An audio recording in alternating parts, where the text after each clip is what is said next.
All right. So after yesterday, when I had to do this stream super late and was feeling like, things keep coming up and getting in the way of doing comics, today I'm doing an even later stream that I sincerely doubt like anyone's awake right now. But I'm going to stick to it because I think persistence and showing up is like half the battle of like doing comics.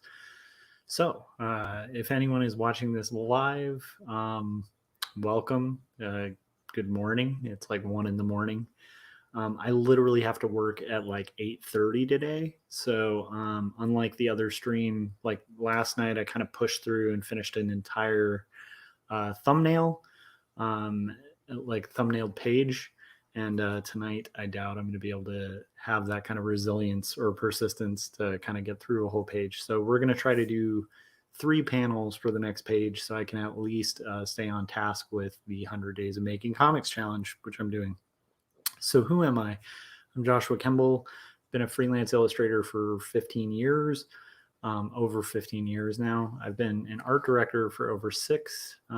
That's my day job. And then I also make comics like this comic, which is my first published graphic novel that I hand wrote, hand lettered, hand inked, and will hand to you in print. You can order it on Amazon.com. There's a link in the show notes. I also noticed on my last 2 streams, some of those links were broken links, and I fixed that. So hopefully there will be no issues in you picking up this great story about faith and mental illness. It's kind of a literary approach to comics, and I've heard really good feedback from it from the people who've read it. Really think you'll enjoy it. But this, I'll zoom in on that. There's a little word there that says book 1, and that is the situation I'm in working on book 2. So I'm going to be working on thumbnailing page 80. And for those of you who aren't familiar, in art or illustration, you do kind of a loose sketch to kind of build your framework for your art. It's like the foundations of the building that you're going to build. And so this is like the first step that I'm doing for my comic. So I'm trying to thumbnail the entire 120-ish page graphic novel, and then do the whole process of working on the comics in batches. So I've already worked on the script. I have a script here, and literally like the Frank's in the chats. I should have known Frank would join because Frank is like the most loyal dude on the planet. Hi, Frank. How's it going? Book 1 of 5. I hope not. That would be a nightmare. But anyhow, so I already finished the script, which was a lot of work, but I actually did this during the process of shopping this book to publishers. And so like it's this nightmare waiting period a lot of the time when you're putting stuff out for publishers. And some of the best advice I read for how to deal with like the anxiety of like, will it get published? Will it not? Like there's a lot of waiting in that process. And during the waiting, most writers recommend writing your next book or working on your next book. So I finished the script and got it edited and all sorts of fun stuff. So I went through like 4 drafts of it in the interim while I was trying to get a publishing deal for this one. So now I'm in this interesting position where I have to actually put my money where my mouth is and finish the second book. And I'm trying to do it in less time than the first book took, because the first book is pretty meticulous. The thing you're seeing on the screen right here is not reflective of what the final art looks like. The final art looks much more like, let's see. I'll show, but it's a lot of like meticulous ink work and line work and stuff like that. So anyhow, so it took a long time to make, on top of being a full-time art director and father and husband and all that fun stuff. So Frank, can you hear me okay? It's kind of late at night, so I don't want to be talking like super loud. And I'm hoping it's picking it up on the mic. Let me know if you have any trouble hearing. Okay, so Frank also says he's up late doing some penciling. So I'm glad to have some company while I work on this. So as I said at the top, not planning on having this live stream go multiple hours. I'm going to get as far as I can. I'm hoping to get like 3 panels thumbnailed and kind of get into a little bit of like why I'm pushing through and deciding to do a stream at like 1 a.m, how that relates to comics and sort of the persistence and semi-insanity required, I think, to get these things done. And then I also want to kind of talk about some of the cool stuff today. That's why I had to start working on this at like 1 a.m. So I'll talk about all that, but first I need to get into my layout.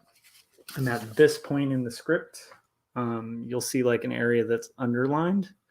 So basically I just need to work on the next section. Cool. Frank says you can hear me. So that's good. I'm glad. I have a pretty loud voice, and so I don't want to like keep everyone in my household awake while I do a stream. Okay, so this should be a familiar process if you guys have watched the last few streams. I want to make sure you guys can see it. Actually need to minimize.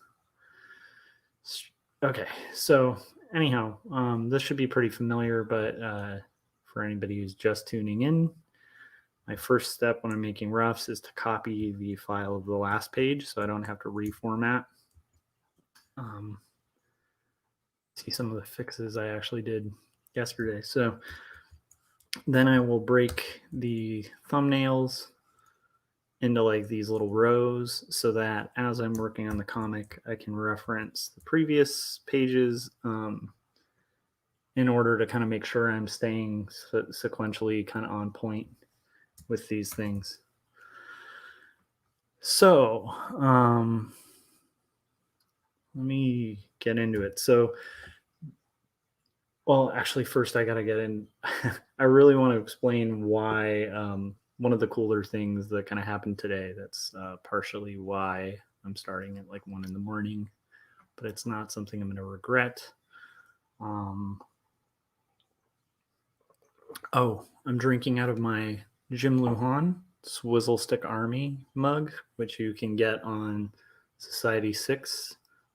Very funny animator, Jim Lujan, friend of many friends as well as me, and he has a lot of cool merch for his cartoons, and that's one of his fake bands that is hilarious. So anyhow, let's get into this. Okay, so the next line is going to be talking. It's another phone call. So this sequence has been in script. It kind of worked out, but I talked about this yesterday. One of the problems and struggles with doing a long phone sequence is trying to avoid having just a bunch of heads in panels, which can be pretty dull. So I'm probably going to be facing a challenge like that as I get into this next sequence. But speaking of heads and panels, I do have a few heads, but I'm trying to kind of modify it and vary it enough to where it doesn't just get boring. So, okay, here we go. First line of script, then I'll get into that story, which I'm actually pretty into talking about. So it's funny, I tend to not get too much into politics or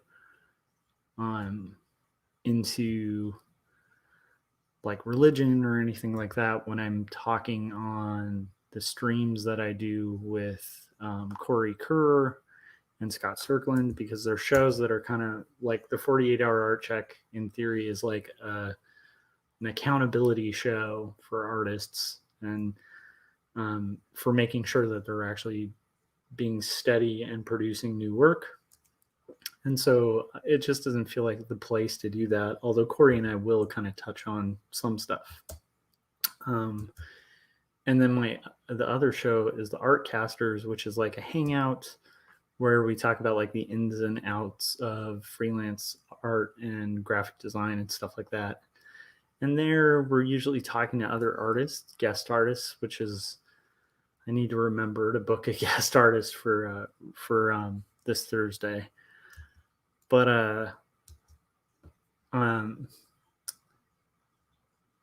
okay, sorry, I was trying to kind of think two things at once with the whole script thing. So I'll finish my sentence and then get into the script. So anyhow, this is a show where I feel more comfortable because it's very casual. It's more like a hangout. This is a show where I'm envisioning that it can be something you can put on in the background and just kind of work on art, or show up in the chats and work on art with me and just kind of hang out, and we'll see where it goes. But because of that format, I feel a little more comfortable kind of talking a little bit more about like my beliefs, about my political viewpoint and stuff like that. I feel like I want to be kind of vulnerable on this show as much as possible. So we'll see how that goes too. Okay, so let's start by I'm going to block this in. In the meantime, Frank, what are you penciling, man?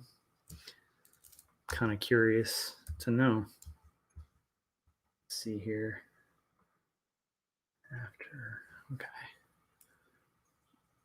So this type is going to be after we talk to a detective who literally told us to get a gun after our neighbor kind of taken me hostage, which is a really weird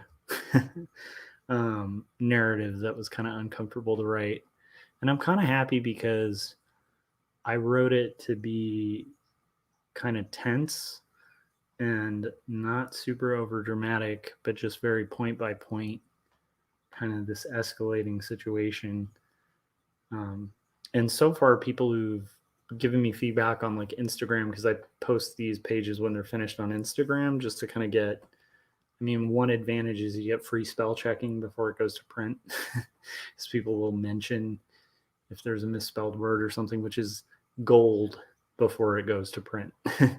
And then outside of that, you get a vibe of like how it's working with people, even though it's not like a ton of readers. It gives you like a rough idea of like, you know, what you have to watch out for.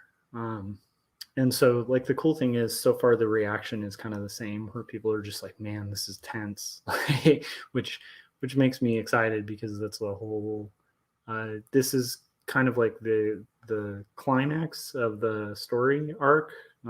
This is a little after the climax. So this is technically the falling action, but the rising action happened like kind of at its peak, like a couple pages ago. And so the whole point is to build tension, so that when it gets to resolution in the story, hopefully there's a sense of payoff and threads connected, and like a kind of aha moment for the readers. Frank says he's making a mini comic based on the personas we use on my show. This one is a continuation of the first mini. That's awesome, dude. I cannot wait. Oh, dude, Chris, what are you doing up, man? I didn't think you'd be here. I mean, I know you're a night owl too, but yeah. So I'm gonna get into why this is so late in a few seconds after I write this type. So after talking, what are you doing up so late, Chris? Are you working on stuff?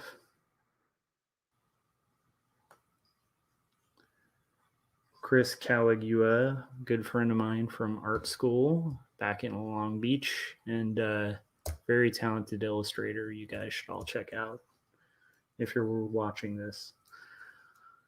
I'm imagining most of the viewers of this will be watching it after the fact. I'm shocked, man, that folks showed up, because I was thinking, well, I'm going to be persistent and do this thing. Damned if I do or don't, because I need to get the work done. And I want to build the habit of doing these streams every time I work. But it's kind of cool to see a couple folks showed up. Okay, I was going to finish the sentence. You're talking to the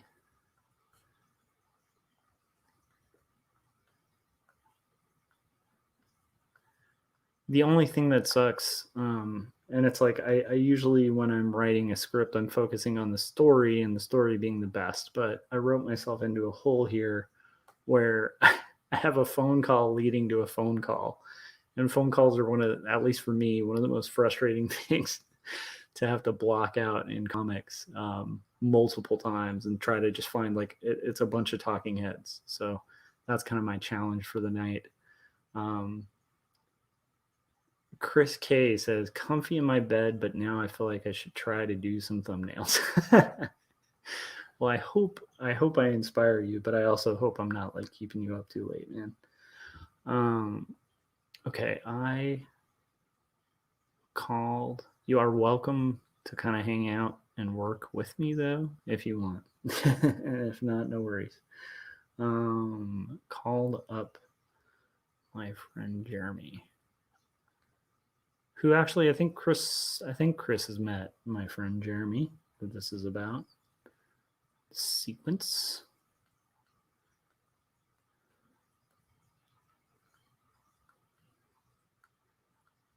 Okay, so now I need to kind of plot out how I'm gonna work this for a few seconds, and then I can kind of get into the whole crazy, not really that crazy interesting, but I'll get into the very interesting to me story of why I had to start at close to 1 a.m.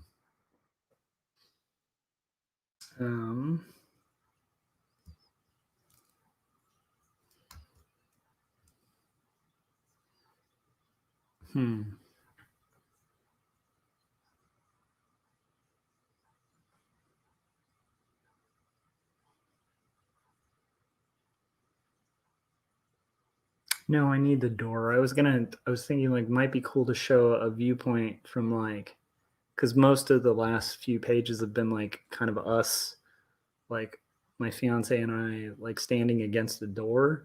And then I'm like, well, it might be cool if we're from the door's perspective looking the other way. But then I feel like that gets rid of the fact that we're kind of standing next to the door, which is kind of important as a story beat. So trashing that one. Dude, look at that. Chris says, you know what? I'm going to bust out my iPad and futz with Procreate. So I'm not intending this one to be like the 5-hour one, or like the one I did yesterday where I was kind of on my last legs and was just kept going, well, maybe I can do another panel. I think tonight I'm probably just going to thumbnail 3 and then call it. So probably about an hour. I'd like it if it weren't that long because it just means I'm slow to take an hour to do 3 thumbnails. But I think that's where we'll be at. So if you want to hang out, work on Procreate, that'd be badass, man. Okay.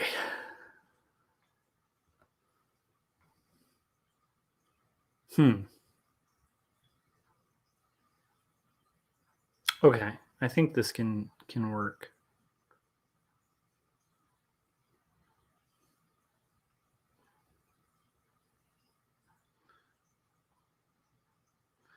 I think I might switch to an overhead at some point too, just to once again just kind of spice it up in whatever way I can during these kind of essential phone sequences, which we'll be leaving very shortly. So that's kind of cool. Okay, so let's get into why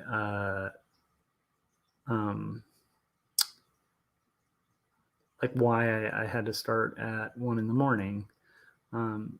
So my wife and I, because of some of the crazy things that have been happening in politics lately, and the fact that we're Christians, we found some of the churches we had attended were not super comfortable attending. Because I don't know, I feel my own opinion is like they kind of became more of like a wing of a political party than a church. And so the area we're in makes it difficult for us to find a good church. And as Christians, you're supposed to be in fellowship with like other believers and stuff. I'm not going to get into like heavy theology or anything, by the way. I'm just explaining like what we did today. So we sort of got together with like some friends and family members that we think are real, like true believers, and kind of live their lives like based on Christ teachings and not on like, some political party.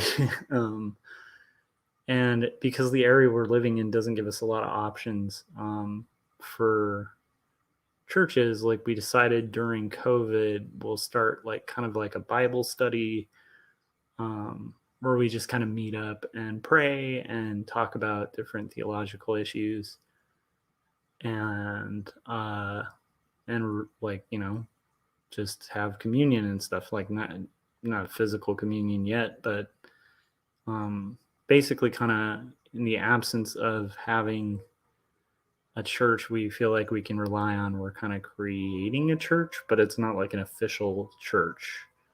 I don't know if that makes sense. So anyhow, so we are doing these like Zoom meetings that are like a prayer group, and it's pretty cool. Like one of the guys in it is a local friend who is like a rocket scientist, like a literal rocket scientist. He's a cool dude. He used to teach at like a flight school up here, and that was cool. He ended up giving me like a tour, and I got to ride like a simulator of like a jet that like pilots use to train on. And then I realized I could never be an airplane pilot because I think what happened within like 5 minutes of being on that simulator, it feels really real. It's like this multi-million-dollar simulator thing. You get in this room and it's just like these bending screens, kind of like what the Mandalorian set looks like. But then you're on this chair and it like moves, and it's this nutty like simulator that makes like the mall simulators seem really simple. And it's an actual like cockpit kind of thing. So it has all the tools that you'd have on like a fast like jet airplane. I think it was like an F-16 or something. And if I'm wrong about that, like this guy I know would be like the first who's like, no, it was this model of plane and I helped design it, like that kind of thing. But anyhow, so like within about 5 minutes of doing the simulation, I was taking off where I live in California, far in Southern California. And within about 5 minutes, I was flying over like Washington and crashing because I had like gotten too high in the atmosphere. And so the engines cut and it was just like a free fall down. I was like, I can't do. It was amazing though, like in the sense of realizing that people who fly jet airplanes, like how fast that is, where it's like you blink and you're in a different state. It's crazy. Anyhow, so that was a tangent, but it was cool. But anyhow, so we're starting this whole thing with COVID, where we're meeting up and just having community and kind of meeting up with people, who have similar beliefs and seem more true to those beliefs. And so we met at like 8:30. My day is pretty much taken until 8:30 because that's when my son is asleep. And before that, like my son, because I got like an NES emulator and I got all into playing Final Fantasy 1, like the 16-bit game, a couple years back, actually about a year ago. And my son just like started really enjoying like watching me play it. And I named one of the characters Benji, and he just thought that was so cool. And I named all the characters after people in our family. So he was like, go, Mom, go. I'm like, it's like, if you're familiar with the original Final Fantasy, it's like the gameplay is like the fights are literally just like you select, like you have a row of characters that are fixed. There's no animation. A row of characters that are your team, your 4 players. and then you just kind of select like, okay, it's this guy's turn.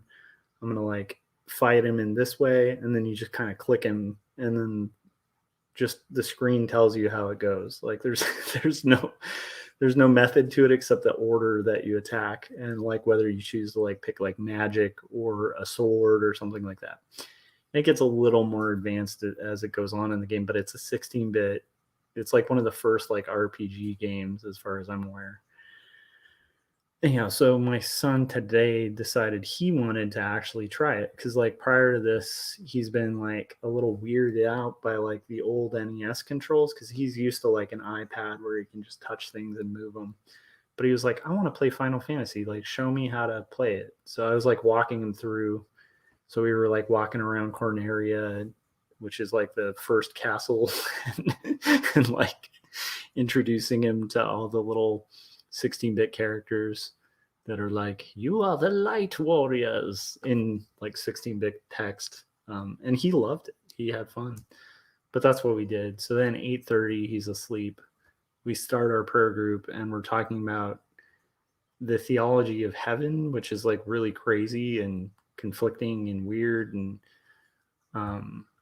we'd read like some books on it. And it was just like this whole crazy discussion of like of like nerdy stuff that like people who believe what I believe would get way into. But anyhow, so then it ended up being like 10:30, and I hope this is not totally dull, but yeah, so like around 10:30 we wrap that, and I realized like today is my workout day, and I have these habits that I've built throughout the years, and one of them is working out. And none of them are easy habits.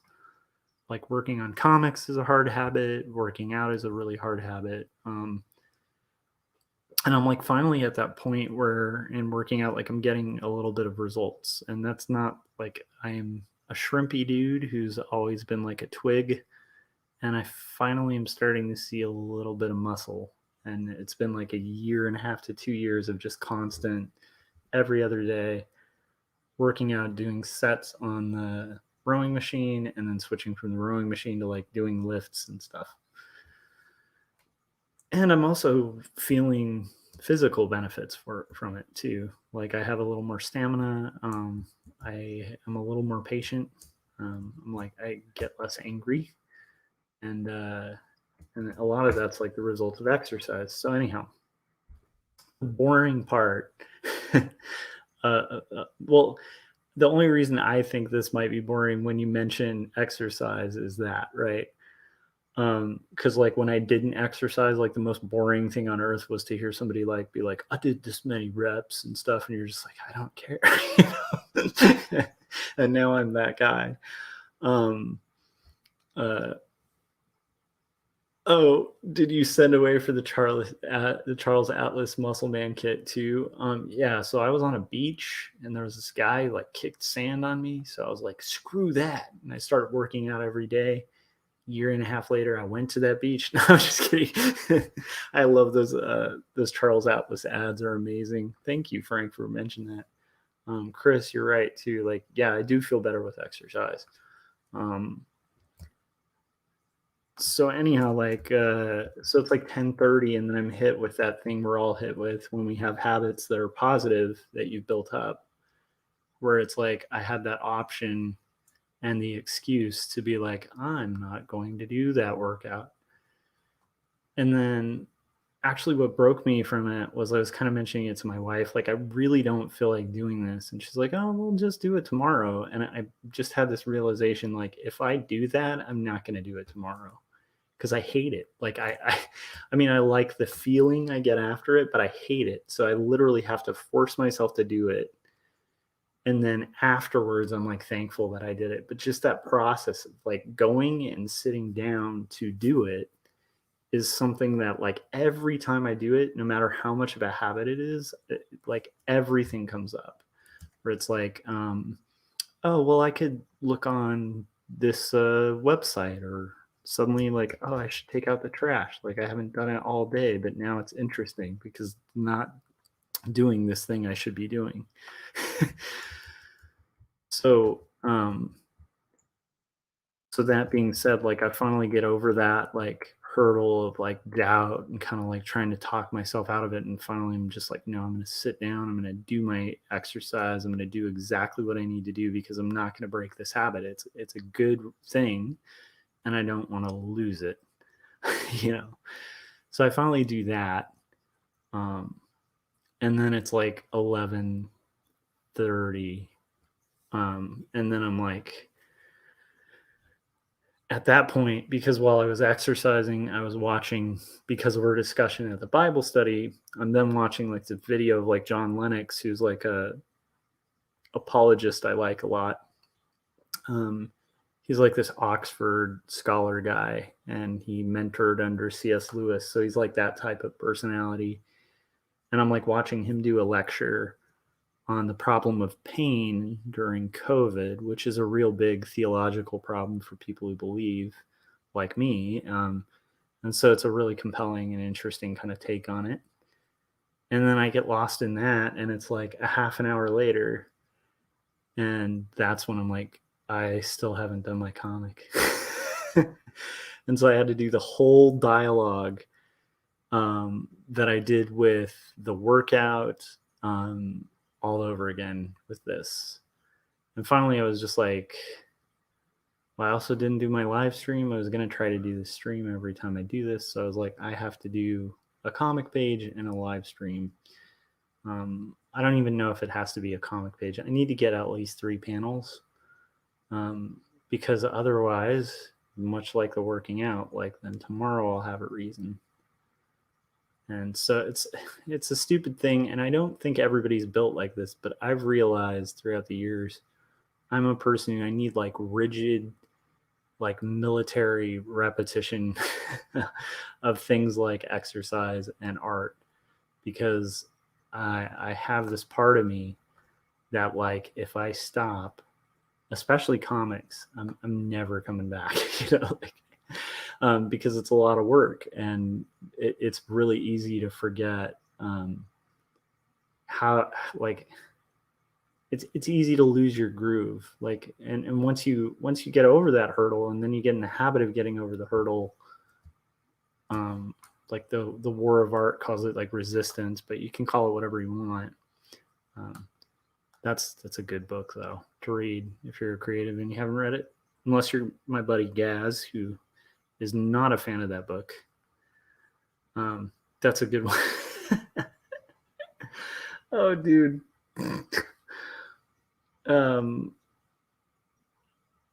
This is hilarious.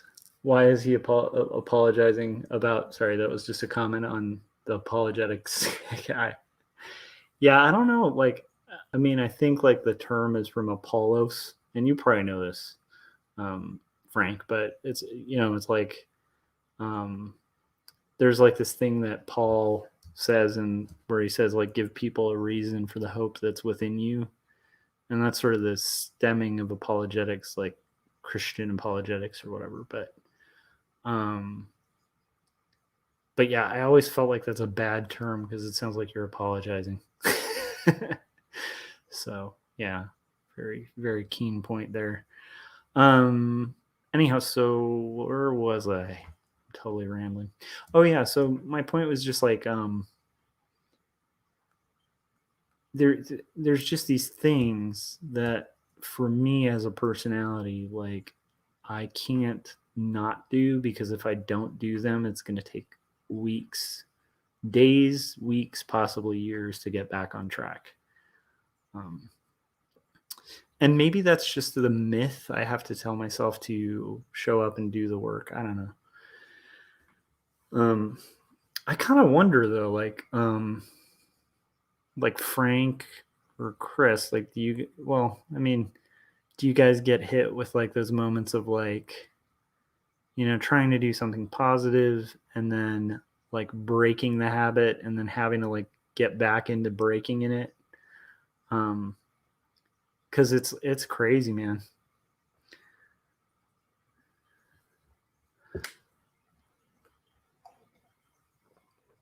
I mean, for me, It's like the constant thing. Yeah, I totally agree with that. Good results come from good habits. And also, Frank said, yep, I thought it was an odd term, but I've accepted it. It is a weird term. It's just like, yeah, it's a weird term. Yeah, so habit building, and Chris knows this about me. Like, I've worked pretty hard like the last few years to kind of build more positive habits. Like back when Chris and I used to hang out, I didn't exercise at all. Like, I mean, like when we were first friends in college, and Chris was way better with that when we were younger. And like that's, like I said, something I had to learn much later. But now I really admire, and I'm like, yeah, that's kind of a key thing to like keeping your brain functioning, you know? So anyhow, so finally I overcome all that resistance and then start the stream tonight with a head full of all this weird apologetic stuff, and then a bunch of philosophical questions in my head about like the problem of pain and then the problem of joy, and like there's a bunch of like weird heavy topics that I've been thinking about. And I'm just kind of boiling around in my head. Like, I'm not sure. Like, one of the things I love about thinking and like, reading heavy topics, or like, like reading weird books about like automation, or like whatever like strange topic it is. Like maybe it's like a historical book about like the life of Winston Churchill, or like Bonhoeffer or something, where it's like there's these weird, fascinating things, and I love filling my head with them, and then just kind of ending up with this like stew of questions that I don't necessarily know the answers to. I think that's like a really great creative space to be. But that could also be me talking at 1 a.m. But I do like some of my favorite conversations are those like really deep questions where it's like you're getting beyond the veneer of like talking about like sports games, or even like talking about the Mandalorian, which I love talking about the Mandalorian. But it's like it's fun to like hear things like what makes people tick, like what's their reason for getting out of bed in the morning, like what like what do they love, like what do they think is love, like stuff like that. Ooh, I like that. I should have kept up my habit of Inktober. I haven't sketched in a bit. Habit of exercising slacked up a bit during lockdown, so now I'm working developing the habit again. Yeah, right. Like I think the thing is, like when you've built a habit and then you get in that flow, and then you give in to like well, today I'm extra tired, or like today, like I have work tomorrow, like there's all these reasons. And it's just only people who like really worked on building habits can know that like struggle, because like I said, today I'm the only person in that conversation with my wife where I know myself enough to know, like, if I don't do this tonight, like it could very well be like 4 months from now where I'm like, I gotta. And then when you build like an exercise habit too, it's like the last thing you want to do is go through like that nightmare of like the first 2 weeks, because right now I'm in a good spot with like the new rower was like a big transition too, because I've mentioned this on way too many of these streams, but I'm excited because it's an actual water rower. And the difference between that and like the one I was using before, which is like a tension band one, is like night and day.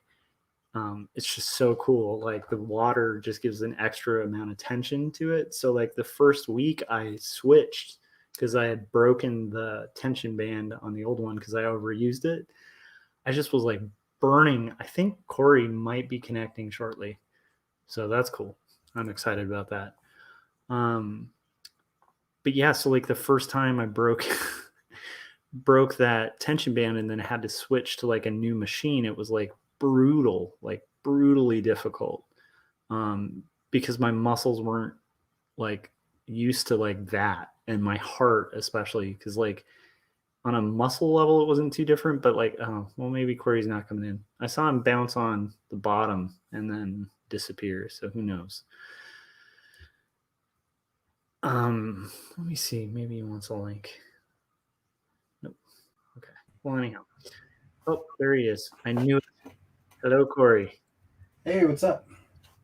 Not much. I was surprised anyone was up at this crazy godforsaken time of night.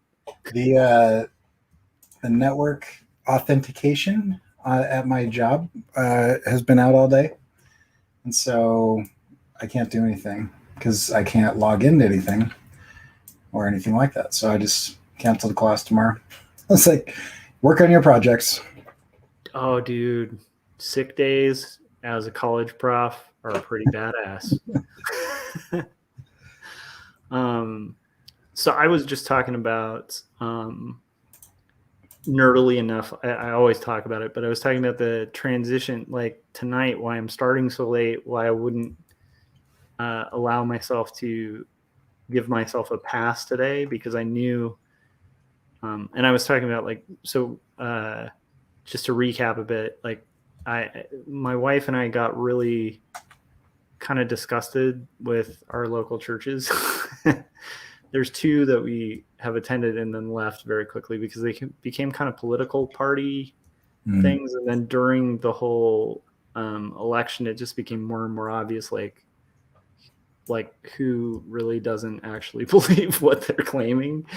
And so we kind of formed a little group locally here of friends, and we're going to meet and be like kind of a little mini church till we are free of COVID and can find a church.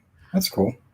Yeah, but anyhow, so we were in this like weird, heavy theological discussion of heaven, and it lasted till like 10:30, and even that, like Corey, because you're a religious person, and it's like when with that, it's like very much like working out, where it's like whenever you're gonna go to anything religious related, it's like instantly you get hit by resistance, like I don't want to go, and like I have better things to do. And so I overcame that, went to that. Then it's 10:30 and I'm like, well, now I got to do my exercise, and I was gonna dodge that, but then my wife was like, yeah, you could just do it tomorrow. And then I thought about it, was like, if I do not do this tonight, I'm not doing it tomorrow. And then it'll be a week and a month and a year.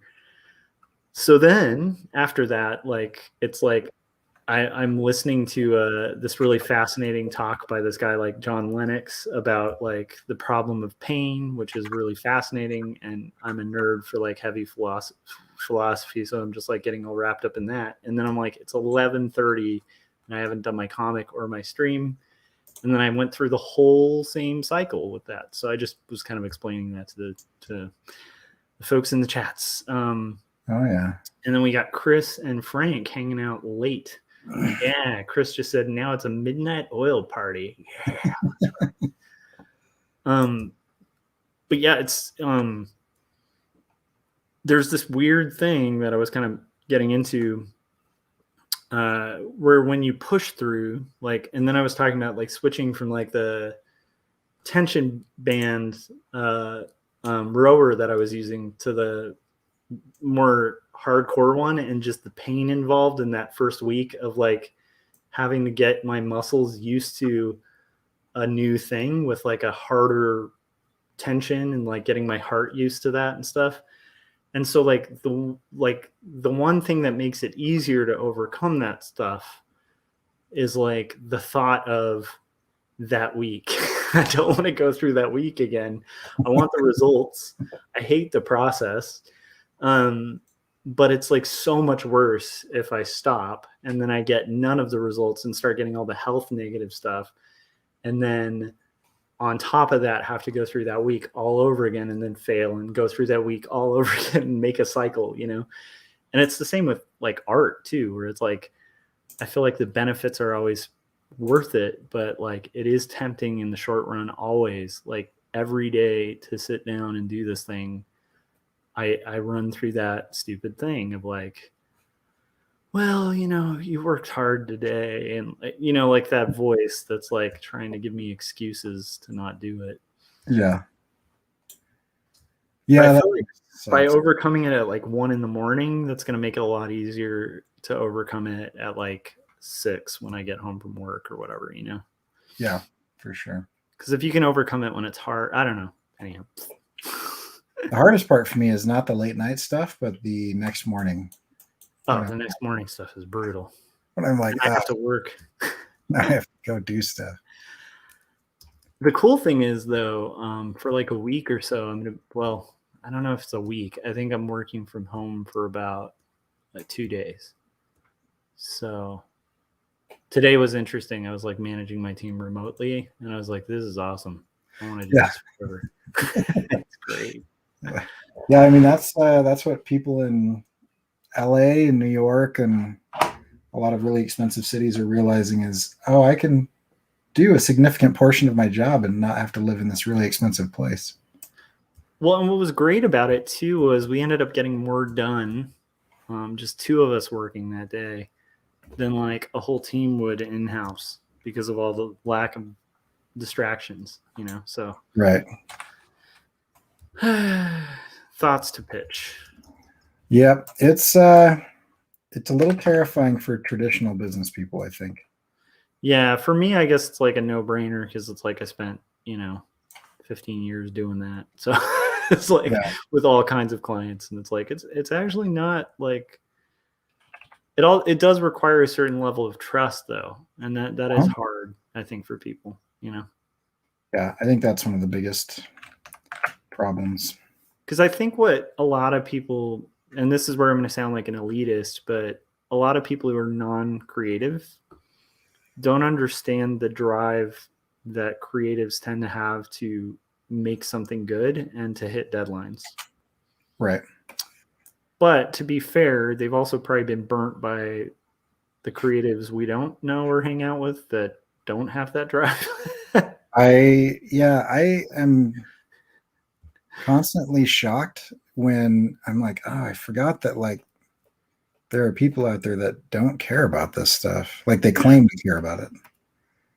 And that's harsh, but it's like, seriously, I don't know. Every time I collaborate with somebody that like doesn't show up or start stuff and doesn't finish it, I'm like, what is happening? Like I'm like confused. I'm like honestly surprised. Like there must be some massive problem going on, or otherwise they would show up and do this thing. Yeah, I mean, I get that. Yeah, yeah. So, am I that creative, Corey? I'm just kidding. No, every time we've collaborated, you've showed up and got it done. Yeah, we got to deliver, man. No, we might have a top secret one coming up, so we'll see. We should talk vaguely about that. I think we should not talk vaguely about that. Yeah, because I'm bad at talking vaguely. And this one I don't want to blow. Do you know Mormon cosmology? This is Chris. Interesting intersection with science and faith. It shows up in The Expanse. I'm reading. I would have to pass that one on to our Mormon friend. I'm reading the first book in The Expanse right now. And there's this ship called the Nauvoo, which is a city that Joseph Smith founded. The Naboo or Nauvoo? Nauvoo. Okay, sorry. Star Wars nerd in me was like Naboo. Okay. Yeah. Well, there's a number of things where I wonder how much George Lucas, because he claims that he took everything from like Buddhism, but I actually think he took a lot from different Christianity and other things as well, because there's just weird stuff, especially in the prequels. But anyway, yeah. So there's a ship called the Nauvoo, and I guess they're going to go and do, I don't know. The book hasn't really gotten too much into it. Yeah. But anyway, Mormonism, it works really well with science, especially stuff that is talking about space, because there's a lot of kind of cosmic stuff that's involved in that. So, but yeah, but I don't know. I haven't heard the term Mormon cosmology, though. I don't know what that is. So it could be something specific. I'm not sure. Okay, and we have Frank putting on a pot of coffee for a drawing party. All right, Frank. Ooh. Don't keep it for too long, because I think I'm only doing 3 panels tonight. I don't know. But then again, with the company, it might be longer. Who knows? I have this horrible feeling that one of these days I'm going to keep you up too late, and then you're just going to like fall asleep and die on the commute the next day. Well, luckily I don't have to commute. I'm telecommuting tomorrow. Okay. Well, then I will just have to fall asleep and somehow die on my telecommute. It's like when I hit connect on the internet. Oh no! Sorry, bad dark humor, but much harder to do. I feel much better about that. Let's see here. But the other thing is, like, I mean, like, sleep is important, but I just listened to this Terry Gross interview with, and I don't even remember the dude's name. This happens when you listen to podcasts where it's like, there was a guy on a podcast, which almost like starts running the danger of like conspiratorial thinking. Do the research, like, trust what I'm saying. I know some guy said it. But anyhow, it was this dude who like worked at Stanford or Harvard, one of those like bigger schools, and did this whole huge study on exercise and wrote a book about how human beings were not evolved to exercise, but that it's healthy and beneficial. But it makes sense that we're resistant to it because it's completely unnatural, and it doesn't really make sense from a hunter-gatherer standpoint to just expend energy for the sake of expending energy. Yeah. But in it, he was talking about like, now I'm blanking out. Where were we before this? I actually lost. I think you're talking about sleep. Oh yeah. So in it, he was also debunking different theories on health. Thank you for writing my track there, Corey. So he was talking about how like there's like the idea of like 8 hours of sleep is sort of a myth, and that yes, you need sleep. But was he talking about the 2 shifts that people used to do?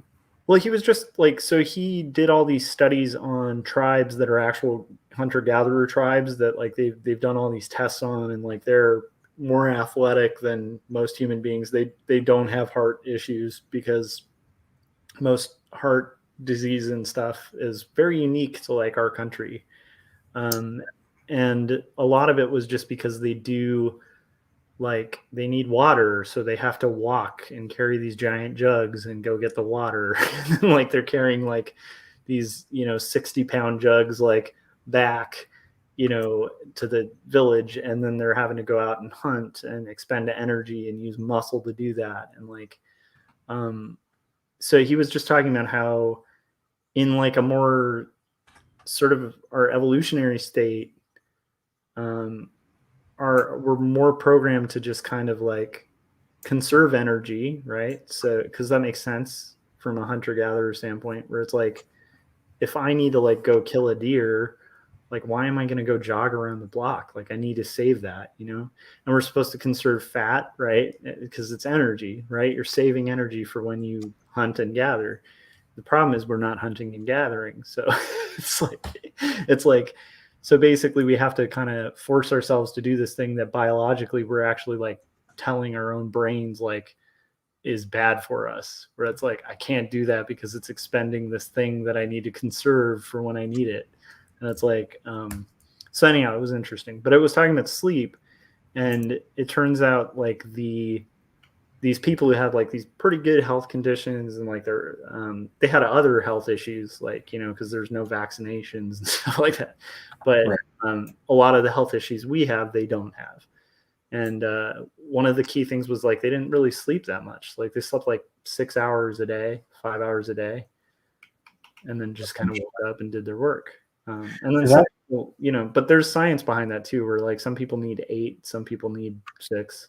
Anything beyond 5, I think, is really bad. Right, because there's literary evidence of back before electricity was common, people would have 2 sleeps. They would, because you'd go to bed when the sun went down, basically, because you don't want to burn too much oil, and so you'd stay up for a little bit, and then you'd kind of 8 o'clock at night in the winter, 7 or 8 o'clock at night, but then you'd wake up at 2 or 3 in the morning, get up, do some stuff, and then you'd go back to sleep again. There was, I can't remember, but I read a whole article that was referencing all of these things about the basically the 2 sleeps a night. It was very common, especially in the American like colonies.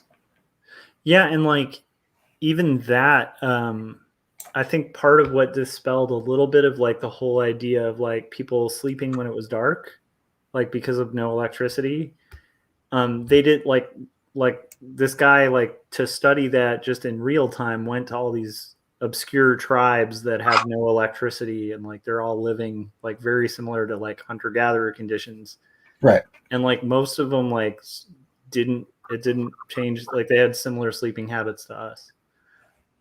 But not all of us, right? Because I think if you looked at like the sleeping habits in LA, it like no one's healthy. Because it's just people don't sleep, you have to work like a horse to just even survive. Yeah. So, and then I was thinking about like creatives, like even this, like I'm like it's this balance of I definitely need to sleep, but there's also like there's sacrifices you have to make to get this stuff done. Chris was saying, so Chris works for doing like his gig right now is doing like thumbnails and art and asset art for like Netflix and like different video streaming platforms and stuff. And he says he's working on the Headspace Guide to Sleep show. It's pretty effective stuff for insomniacs. Interesting. That freaks me out though, because there's a part of me that kind of likes being an insomniac because I get a lot done.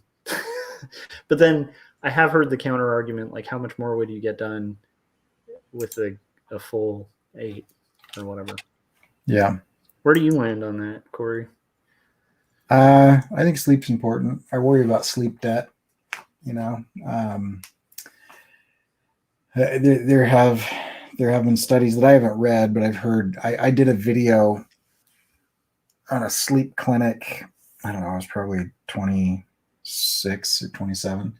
They flew me out to this sleep clinic in Texas, and we did a whole thing. And so I was talking to a bunch of the doctors and scientists out there, and they're claiming that there's like links for like neural degeneration and lack of sleep. Like basically, you're almost guaranteeing that you're going to get like Alzheimer's or something. But Yeah. This is kind of this is the wrong attitude to have, but I'm like, that's like old person Corey's problem, not middle-aged Corey's problem. So by the time it is a problem, you won't even remember it. Yeah, I mean, it's kind of remember what you did wrong. It's a good way to go. I'm joking. Yeah. That's a bad joke too, because it's a brutal thing. I've had relatives go through it, but come on. Yeah, and I don't know. So I mean, I try to, I probably don't, but I try to get 7 hours. My schedule is such that I can kind of flow back and forth. There's nights where I've got to hit the bed before 1, and there's nights where if I get to bed before 4, I'm fine. So, but yeah, I mean, when I used to commute and have to be at work at 8, I wouldn't stay up till 4. But now I only have to be to work at 7:45, 3 days a week. And so I've got a little bit of leeway in the other two.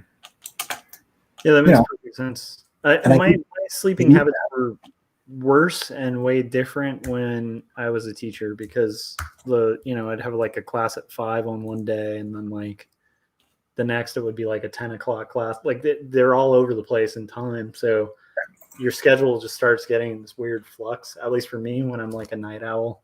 So I'd be like, oh, well, that's cool because I can sleep till 2, and then I'll, like, just kind of an all over the place schedule. Yeah. And I mean, you pay for it. I'm answering emails and stuff in the evenings, and I'm still, when I'm off, I'm still not completely off. I try to be, once my kids are around, I try to be completely off work and at home. Yeah, it's really hard to stay present, but that's definitely a goal of mine too. That's why I usually don't start till after like 8:30. Oh, dude, that's a great. Chris is saying we'll be able to download our consciousness. It's late. That word, I can normally pronounce that word by then, right? And I don't know if you saw this, but Microsoft just applied for a patent that should be absolutely terrifying to everyone, and I don't see many people talking about it. You want to guess what it is? Soul storage. Yeah, it's the right to digitally reanimate the dead. They applied for several patents where you would be able to basically black mirror your dead friends and relatives. Wow. Or black mirror yourself before you die and train the AI to act like you. And Microsoft now, I can't remember if they applied for that or if they got it, but they are seeking that out, which I just, at this point, I feel like, are scientists really on our side? Like software engineers really trying to help, or literally are they just like, okay, how can we make all this sci-fi stuff come true? I mean, of all the people to know the lessons and understand the lessons of like sci-fi and high fantasy and futuristic apocalyptic stuff, it's the nerds who program the robots that are going to kill us all. It's like, don't you? They're all the ones reading the literature about robots that are going to kill us all. Maybe that makes them like prone to not. Well, so here's the thing. Consciousness is a weird thing though, because they're talking about that, and yet they still don't know the origins of consciousness. Like they know, like even in the brain, like there's all this amazing science of the brain that's come out, but like from what I've read, it doesn't seem like anyone has quite figured out what exactly is causing consciousness. Well, it's the idea of, have like you heard, sorry, have you go heard, ahead.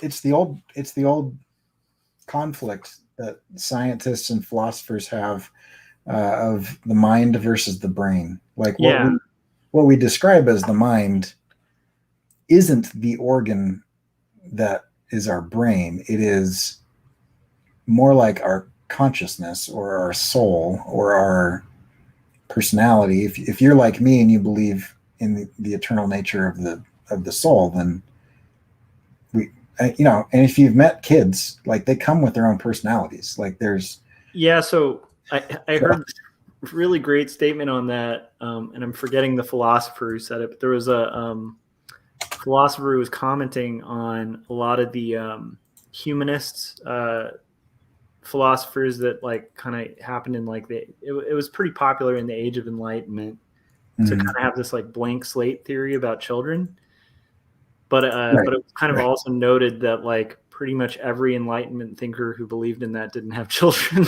Like, because you're right, Corey. Like, and it always sounds condescending to people who don't have children, and it shouldn't. It's just one of those things of like, well, I mean, Corey, you have 2 kids, same same parenting situation, pretty similar rearing. Right. And are they at all the same? Different genetics, right? So you've got some nature versus nurture situation there. You've also got a boy and a girl. Yeah. And you've also got parents that are 11 years older than they were with the first one. So there's a lot of variables at play, but yeah, they are drastically different. I mean, like night and day different. Yeah. And then my son is like really good at math, and there's some things where I'm like, okay, I could see like a genetic disposition to that. Like he's a nerd about reading, and he reads way better than I or my wife did. Like, because he's able to read books, like pretty easily. Yeah. And at 7, he's like in his class, like he'll just spout off reading stuff. We actually have to tell him to kind of hold back. Right. And that's crazy, and been a real blessing. But I can see that in our genes because my wife is a book nerd. She read early, like she's good with the humanities. We're both art majors, like yeah. I come from a family of English majors and nerds. So it's like, it makes sense. But then like the math thing, like we've all, like, I don't know anyone in either of our family that's like good with math, and like he's really good with numbers. And I'm like, where the hell does that come from? He's like fascinated with numbers. And I'm like, I've never in my life enjoyed numbers. That's funny. But there's other stuff too, where it's like they just kind of have their own personality, like kind of right out the gate. It's really weird. And they definitely are not like these moral, virtuous beings too, because they very quickly, like, they have a sense of selfishness. Like they have a sense of selfishness, and then they have a sense of like morality that's kind of weird. Yeah. Like they definitely understand sharing before you ever explain that. Like fairness, like, is like a big deal for little kids. Justice. Yeah. Yeah. And it's like this weird thing where like, you could almost not even tell them what the word fair means, and they'll say, that's not fair. Yeah. It's very strange. I don't know. I definitely think there's more to it, but it is interesting because I guess originally they thought it was all the brain. Yeah. And if you look at, like Chris is asking, brain and consciousness, who's the pilot? And that's the big question, right? And I'm not saying it's provable that either are. I'm just saying it's kind of fascinating that there's so many scientists trying to get to that, and they can't. Like, they're still figuring out certain spots of the brain that even cause like memory, and then finding out that some of those areas of the brain that they think memory is stored in, it turns out there's actually like spots in like the amygdala that should have been in a different location, but they're noticing like neurons firing in that area. So they have like a map, and it's a totally new science. But I think it's like the mistake people make about science, and the beauty of science is the fact that like look at the COVID situation right now. I actually feel pretty confident in the vaccine, and here's why. If the vaccine were like some big government corrupt thing, then you wouldn't have a changing narrative. Like, the beauty of science is it changes in real time. Like, so and this caused all the conspiracy nuts to freak out and think it was a conspiracy, right? Because it was actual science in real time, where it's like initially the first information, they're like, yeah, we don't really need masks. And then they change and they go, you know what? We do need masks. And then they're like, oh, okay, we should distance. No, we shouldn't distance. And it's constantly changing. And people find that frustrating, and find like I think people who don't understand science look at that and go, oh man, these people don't know what they're talking about. And it's like, no, this is science. Like, that is science. Science is a live, moving, active thing where people are figuring stuff out. And often they have no idea what's going on. And then they're observing, recording, trial and error, figuring out what it's likely to be. Right. I just think it's interesting. I think it's fascinating. But I also think there's more to it. And I find it fascinating. Like, one of my, I'm forgetting the guy's name. Oh my goodness. I listened to this guy's podcast. He was originally one of the new atheists. probably the weaker of them, like on the argument side. He wasn't like any bit like near like Hawkins or Hawking or Hitchens or Dawkins. My goodness. But I'm forgetting the third guy's name. He's like whatever. Anyhow, he's a brain scientist who like studies consciousness. Oh, okay. And is like super into like like transcendental meditation and stuff, because like these weird things happen apparently when people use like psilocybin or like different drugs where they actually leave their body, and it's like these group experiences. Yeah. Where it's like not just one person having an illusion, but it'll be like a group of people all having a shared illusion. There's just all sorts of weird crap about the brain that is fascinating, but it's like it's definitely interesting. Have you looked into the Bernstein bears? Yeah. Wait, what? The Bernstein bears and the Bernstein bears? No. Okay, my Explain. role in your streams is just to like pop in, say something really weird, and then leave.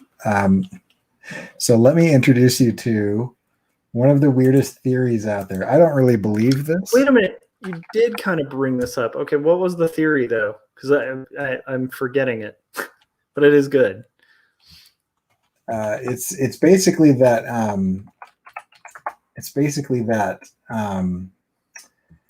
Oh, what is it? I can't remember what it's called, but it's that most people remember the Bernstein bears, but you can't find any Bernstein bears anymore. It's actually Berenstein. And so, it's basically that like reality is malleable, that our perception of reality is being altered. It works if you believe in like what is the systemic where reality is a program and we're all like characters inside of a video game program.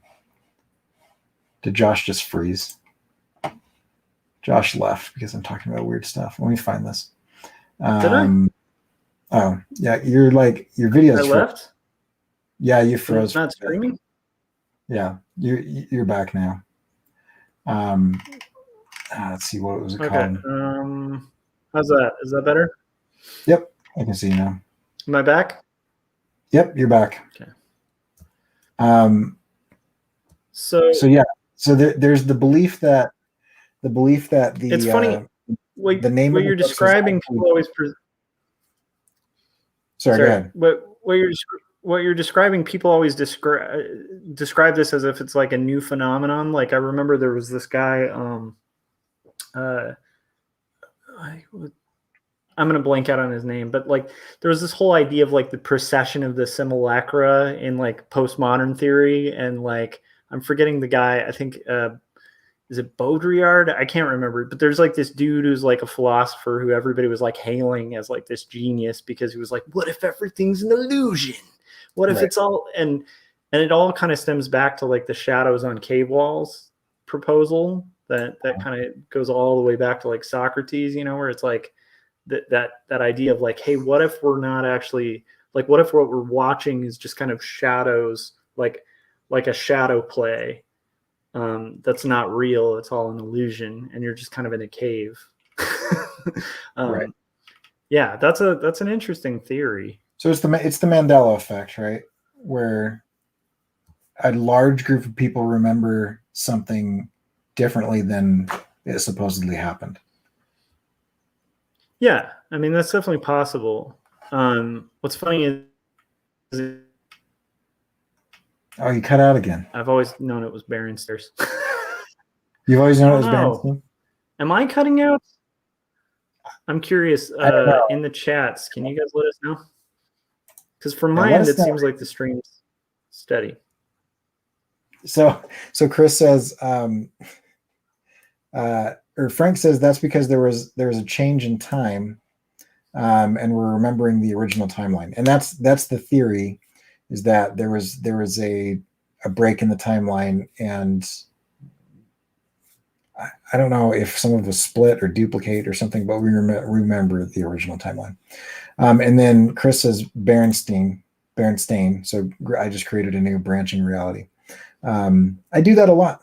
Every decision I make, if you believe string theory. And you're cutting out on Frank's end, and you're cutting out on my end too, but I don't know, since I'm on the stream. Okay, so I have no idea what's going on with that. Let me stay on for a sec, Corey, and let me jump back on. Yeah. So it's kind of an interesting, it's kind of an interesting, interesting situation to think about. Reality is malleable. I'm kind of curious. I want to talk to Chris about The Expanse, but I don't want any spoilers anyway, it's interesting because being raised Mormon and continue to be Mormon, like hearing, like every once in a while Mormons end up in sci-fi, and it's always funny how they're depicted. It's just kind of entertaining. As I don't know, as somebody in this little tiny subculture, it's funny to see my subculture represented, and I'm like, oh, is it a tiny subculture? I don't know. I mean, it's a pretty big, I mean, it's not like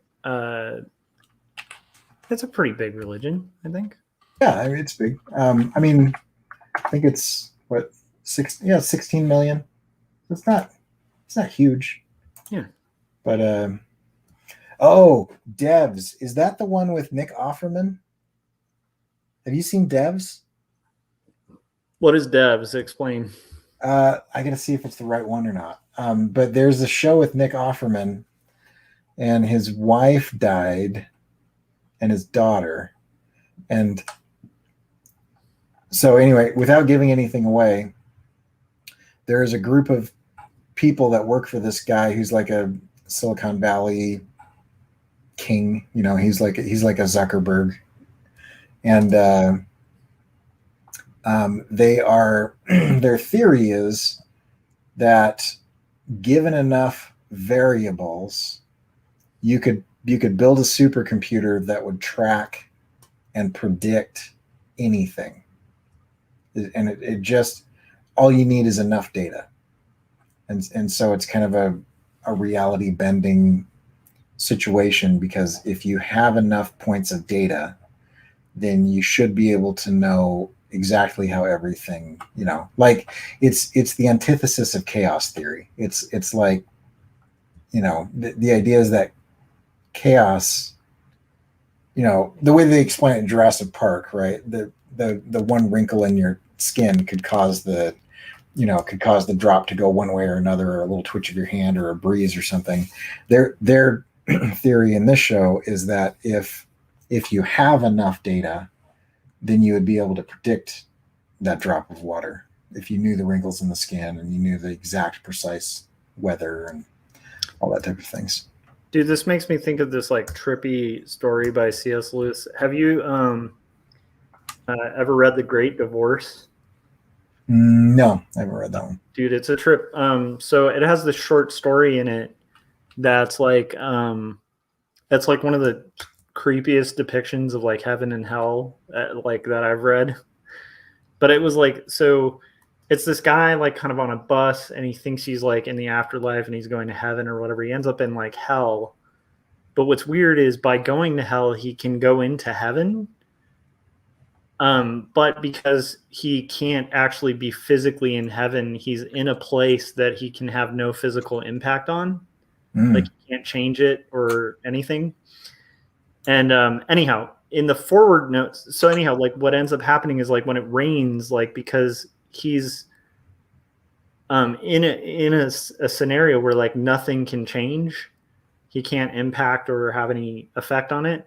Like raindrops become like bullets, and like when he's walking on grass, it's like walking on blades. It's like the most brutal environment. And in the forward, he mentioned this. Anyhow, what it was fascinating is like he got that idea from a story that was about a time traveler who, this was a guy who didn't believe in string theory, who was writing about time travel. So if you don't believe in any possible branching of universes, then if you travel through time, like if you travel back in time, which most scientists don't think is possible. They do actually think forward travel is totally possible, but backward travel would be difficult, like most quantum physicists and stuff that I've heard like talk about it. But this was an interesting take on it, where it was like, if you can go back in the past, you can't have an effect on the past because it's already happened. So you could travel, but like traveling would be like the most dangerous experience in the world because of that same kind of thing, where blades of grass are suddenly threatening, because like even the air itself is like dangerous because you can't impact the air. So it's like, it's a fascinating idea. Like just that concept was cool. Or I don't know why I brought that up, but it just seemed like a cool idea for something. I'd love to check that out. I've got a story that I want to do at one point involving time. I was talking to my cousin, who's a NASA scientist. Which NASA, man? Is she out here, or he? He's northern Utah. No. Oh, okay. So he's not at the real NASA. I'm just kidding. I'm messing around. He was at the real NASA because he was in Alabama for a long time, I think. Oh, yeah. Still not the real NASA. I'm just kidding. I'm biased because I live near Edwards Air Force Base and NASA here, which is not like one of the biggest NASAs, but it is where they landed the space shuttle for years. So yeah. But yeah, it's not. I'm just kidding around. There's NASAs all over the place. Right. So and really, honestly, if you're in like Houston or Florida, that's where you're at, like the hardcore. Anyhow, he's a NASA scientist. Go ahead. Yeah, but he's I got to get him on. I got to get him on the air a few times, because every time I talk to him, I'm like, he just blows my mind. But I was like, okay, I have a theory.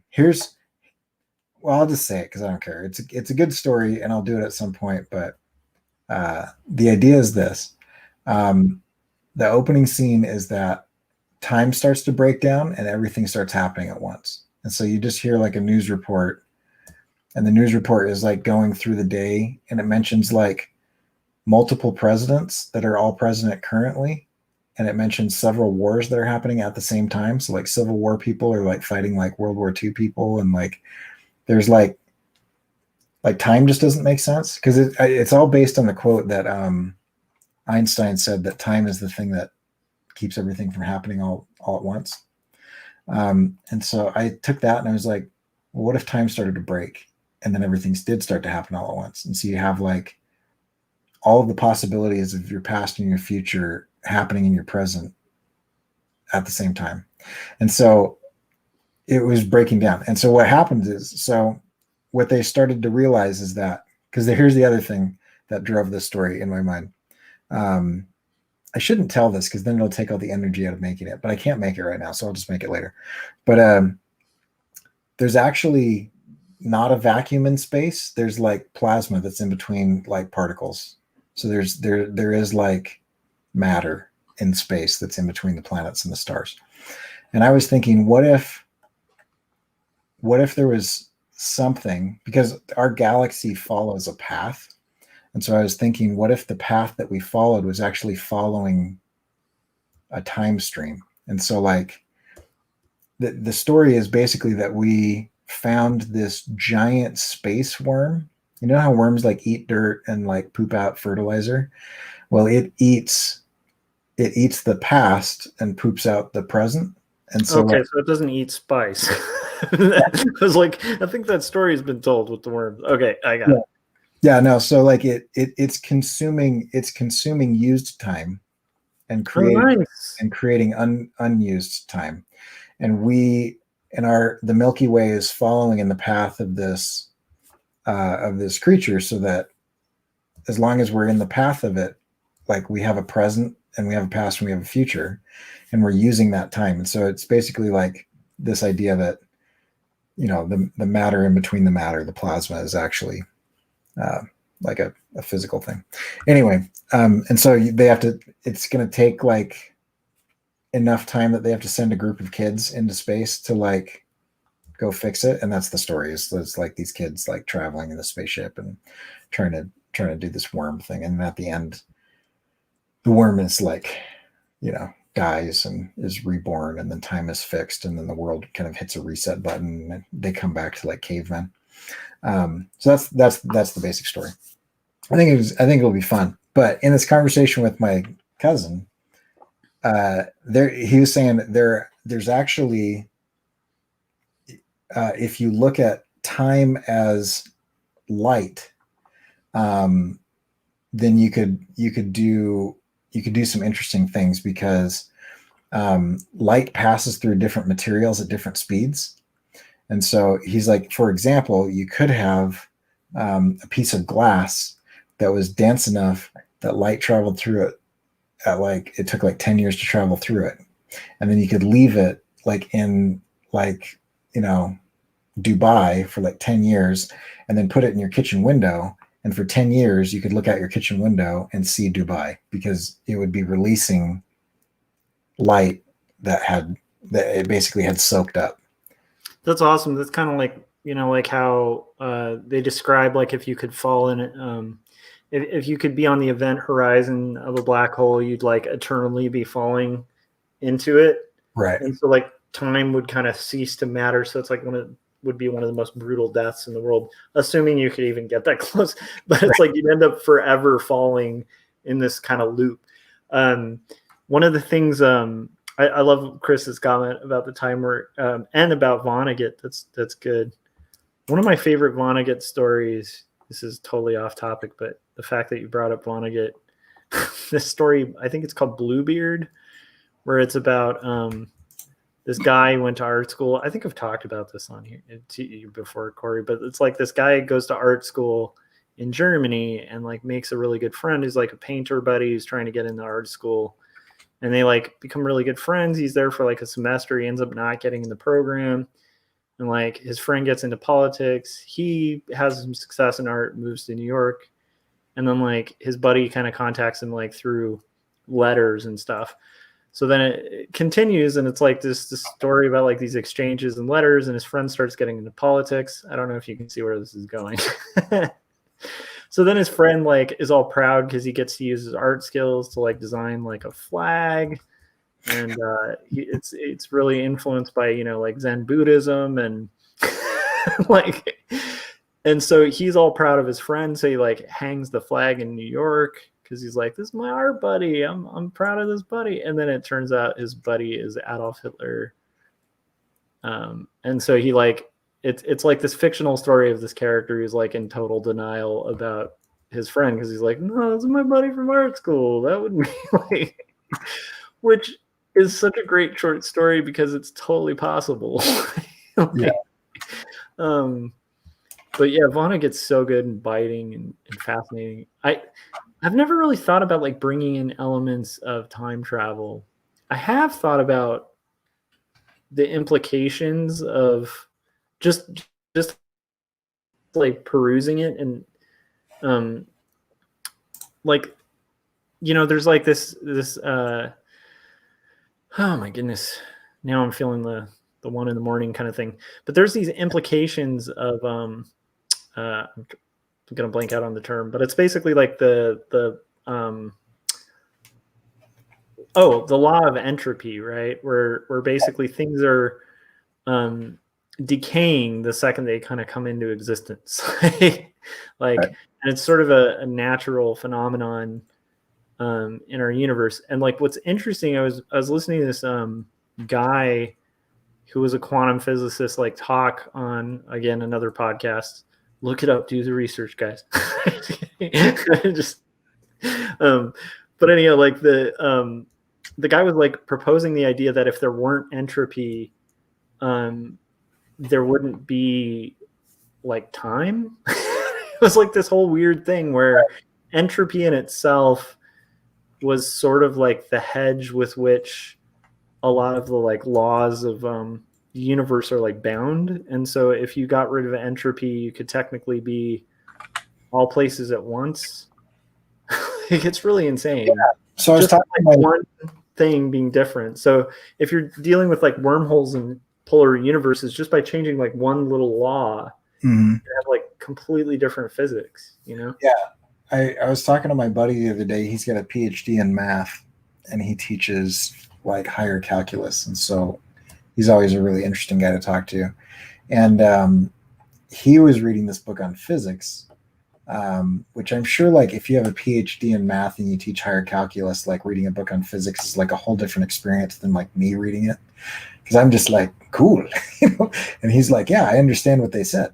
And so anyway, he was saying that you can measure time with heat, and so like if you have a pendulum that's going back and forth, whether you play that video forward or backward, it doesn't matter. It's basically the same. It reaches the same outer limits of those arcs. And so it's only the addition of heat to that situation where you put heat into the pendulum and you watch entropy, transfer that heat into the environment around it, that you can actually measure the forward movement of time through heat. And so entropy being time, because it's not a given that it's in a state of decay. It's just that we live in a world that causes entropy to be a negative equation. So because entropy is just the transfer of energy. And so if I put a cold glass of water in a warm room, entropy will cause a heat transfer where some of that cold leaves the glass and some of that heat enters the glass until they're both the same temperature. And so the room will have gotten slightly colder and the glass will get significantly warmer.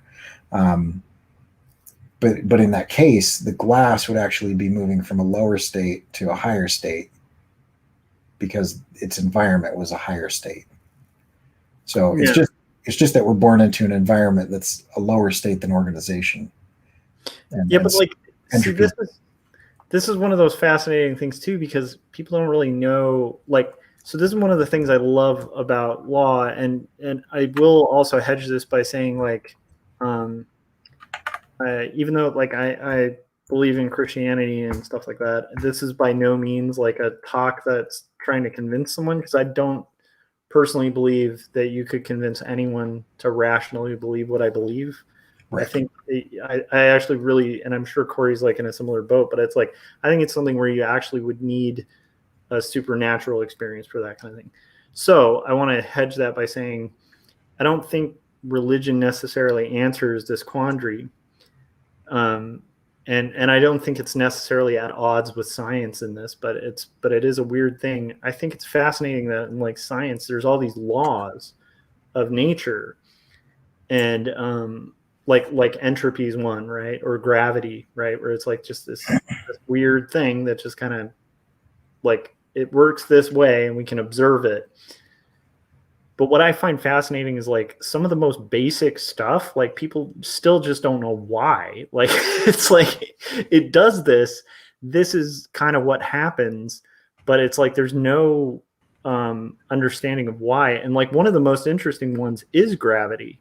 Like why gravity works the way it does, it isn't fully understood. And I think that's really interesting, where it's like they know it works a certain way, but they're not really sure like what's causing. It's interesting.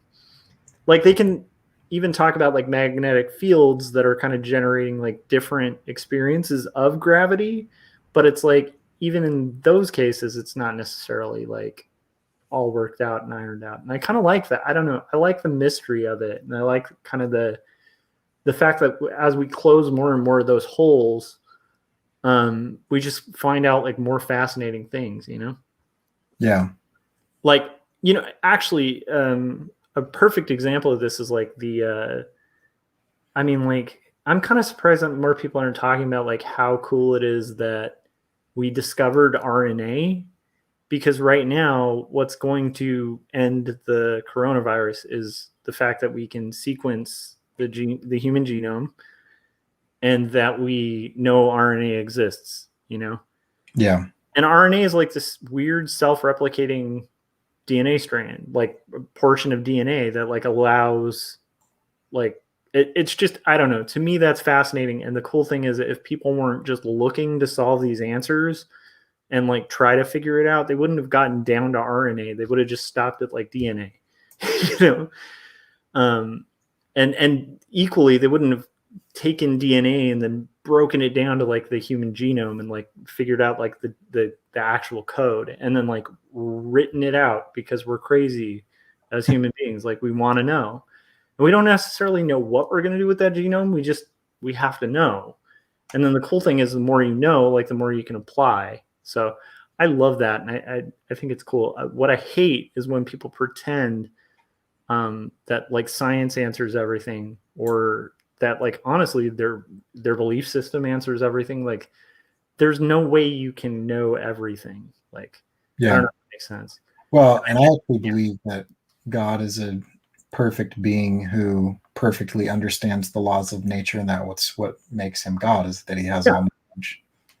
And so to me it makes sense that, you know, the creator understands the rules of creation. Totally. And like for me it's very similar with that, where I also feel like by you know, I think people are doing a disservice to God if they're ignoring and not conducting science, because if you actually believe that there's a creator, like whatever your belief system, looking for truth and seeking truth in what's observable should be like the ultimate act of worship for someone. Yeah. And so I think that's fascinating and cool. I love that stuff. My favorite thing on the planet though is neutrinos. That's one that I can get like super nerded out by, and I don't even fully understand them. Like that article, that series of articles a little while ago that had all of the journalists misunderstood what they were talking about, but there's like neutrinos that were like being released into the air that shouldn't have been there, and the scientists were like, oh yeah, it could mean a couple different things, and then the journalists were like, they found what did they say? They're like, they found solid evidence that there are parallel dimensions, and then like the next day the scientists were like, that's not what we said. But anyway, that's the only neutrino thing I know. I recently brought that up with you, and that was when I realized that's when I found out that you really like neutrinos. Yeah, I'm a nerd for neutrinos. I mean, like the weird thing is I don't fully understand them, but what I think is fascinating about them is the thing that made me fall in love with them was a Werner Herzog documentary, which like that's another thing I'm like a huge nerd for. Like, in fact, part of why I was all excited about Mandalorian more than Star Wars initially was just Werner Herzog. I was like, if Herzog's in it, I have to watch it because he's amazing. He's the best. Yeah. But he had this documentary, I think it was called like Journey to the End of the Earth, or you could probably look it up. I'm probably saying the wrong title. But in it, he goes to like, I believe Antarctica, and just kind of studies people who live there. So instead of going to Antarctica to like, you know, film penguins and stuff, he does film penguins. But he like, you know, because he's Herzog, he's just like, what made him film a documentary out there was the question, what kind of strange people live in these conditions, like to do science or whatever it is they're doing. And one of the things that somebody's doing up there is the neutrino detection project, which is like filling this giant balloon, and then putting it high in the atmosphere because of the reflectivity of the light. It's like the purest area on the Earth where they could find, if they're going to find neutrinos, that's where they would find them. Mm-hmm. And then they had an interview with this scientist who was the head of that project. And when he was talking about neutrinos, I was like, that's like the coolest thing on the planet. Because they literally are particles that bounce in and out of existence. And then they run through us, but they're completely undetectable, but we know they're there mathematically. And it's just this like fascinating thing where they have like three different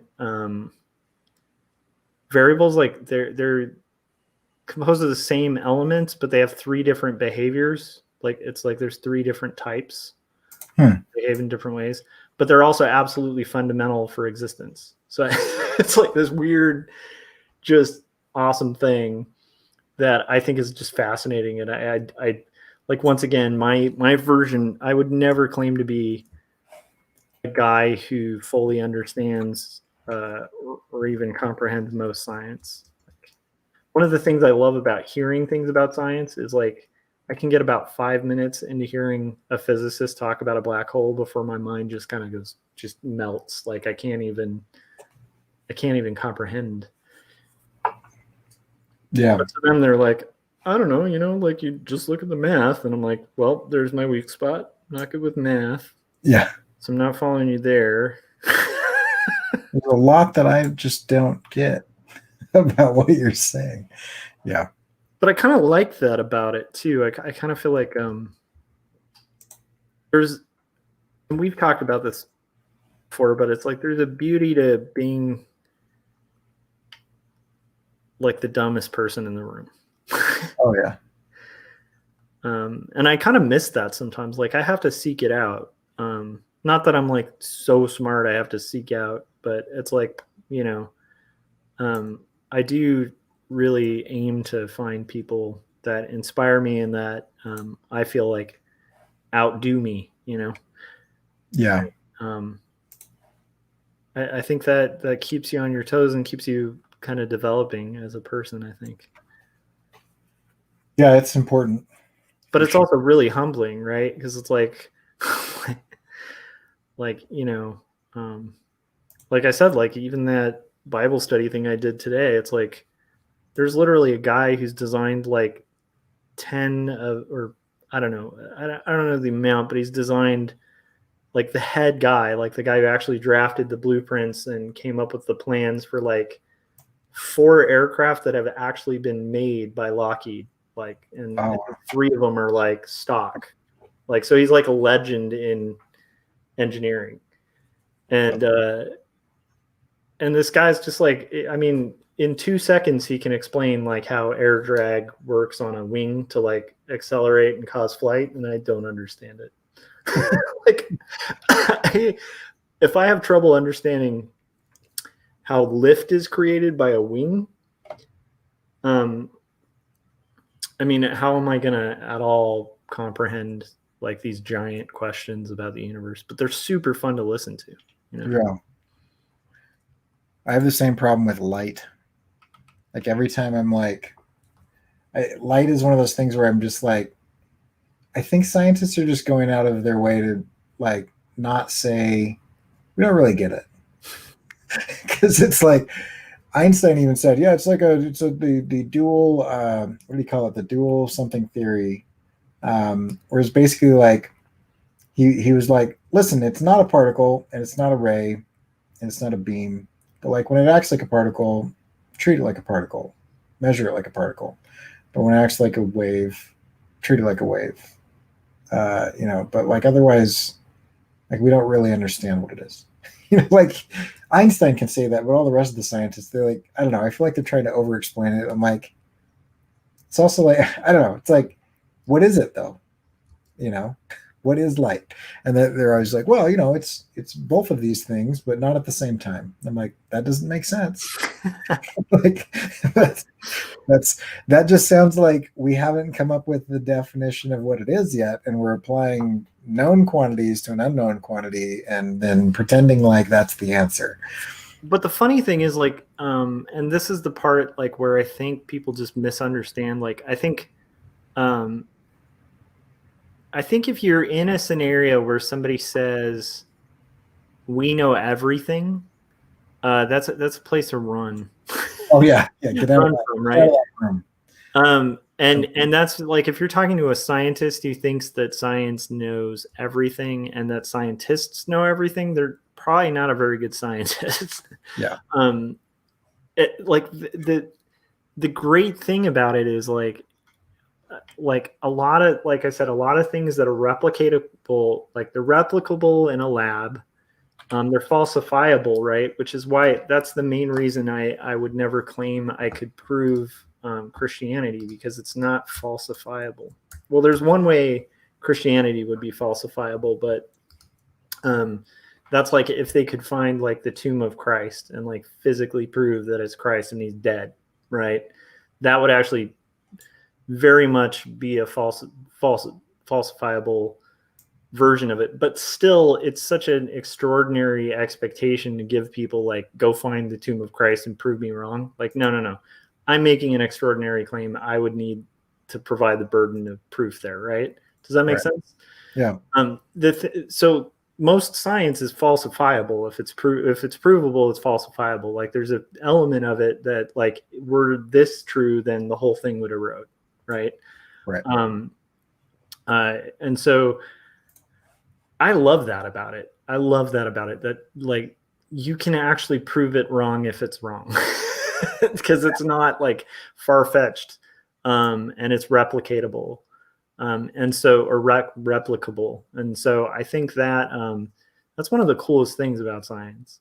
So like a lot of times, like once again, I don't know if there's as much understanding of it as there is just sort of like observation, repetition, and then just due diligence. Like, and then obviously like way smarter brains and a lot of math. Okay, so Nick says you guys need to go to bed. But light is a particle and a wave, like a line is an infinite series of dots. So because that makes sense. Because I understand art, I understand the line is an infinite series of dots. I always like I heard this crazy flat earther recently, and it was hilarious. But he was making this point. He thought he was making a point where he was like, you can't make a circle with straight lines. And I was like, oh my gosh, you moron. You've never taken an art class. Technically, yes, you can make a circle with straight lines. Like you actually, technically all circles can be composed of a bunch of little straight lines. That's the trick to drawing a perfect circle in theory. So without a template, so. Oh, that's funny. But that was a hilarious thing because it was like this guy was just railing, and it was interesting though. He was very convicted and convinced that the earth was completely flat.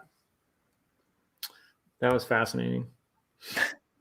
But once again, that's where like it's like the big tell in that it should be somewhat falsifiable. Yeah.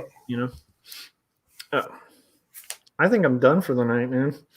Oh, I think I've got to drop one table into the scene and then it's ready to render. So, dude, that's so exciting. Yeah.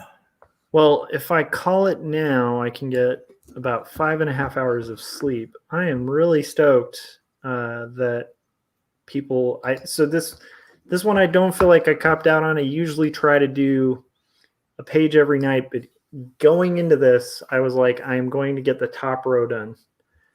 I changed my mind to have, instead of 2 panels, like kind of the second panel be a long panel that's like an introduction to a character. And I'm kind of thinking tomorrow I might kind of retouch it and maybe even have like a "Don't Tread on Me" flag in there, because I'm pretty sure that dude had one.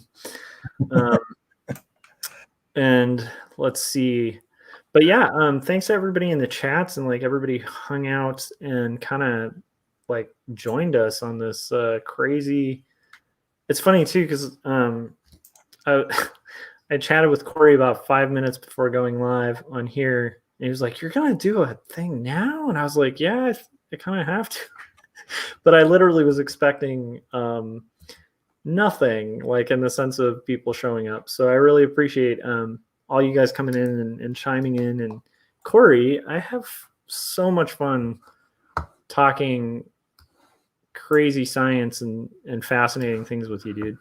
Yeah, it's fun to just talk about nonsense that has no point really late at night.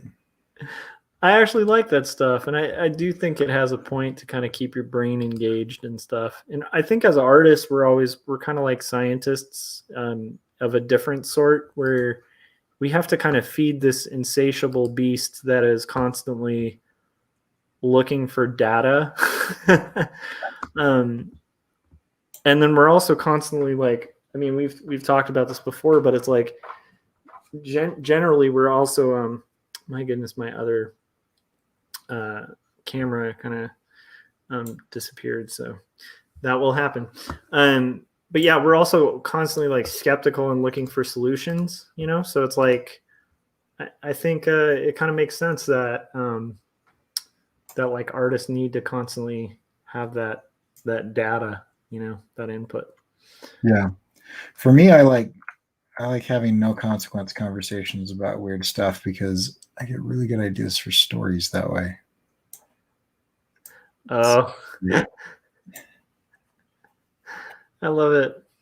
Oh, I want to talk to Nick about the Bears now. I really have to think more about his dotted line, maybe not at like 3:30 in the morning. Because I feel like that might help me understand it, but I'm really tired. Because it makes a lot of sense, but then I don't know. But I do want to get him started on those Bears. I really, yeah, there's so much good stuff going on in the chats, and I appreciate you guys hanging out, and I hope you guys got some art done too, because that's one of the main goals of this thing is to get, imagine the line along the z-axis. Nick, my brain is not up to even comprehending a z-axis at this point. I'm moving a camera along the z-axis. You can't see it because Josh's logo is covering it. I'll do that. There you go. That's right. But yeah. Oh, you're doing something in a Z space, right? That is so great. Just that pose is hilarious, man. Yeah, it was fun. Jim drew like a bunch of different arms. And so I put a wiggle expression on the rotation of all of them. And then I cycled through the arms 3 frames at a time. And then I randomized it so that the order changed. So he literally, if I left it running, would never flail the same way the whole time, which is pointless, but it was fun to do. But yeah, anyway. Well, dude, I love it very much. All right, well, thanks to everybody who joined us, and I just hope that that this was helpful for you guys, useful for you guys. Oh, real quick, if you guys haven't yet, boom, purchase this book, right? 2 stories. If you haven't yet, it's on Amazon.com. It's the first issue of this. Go to CoreyKerr.com, check out his animations, and subscribe to his YouTube channel. Also, check us out on Mondays when we do 48-hour art check.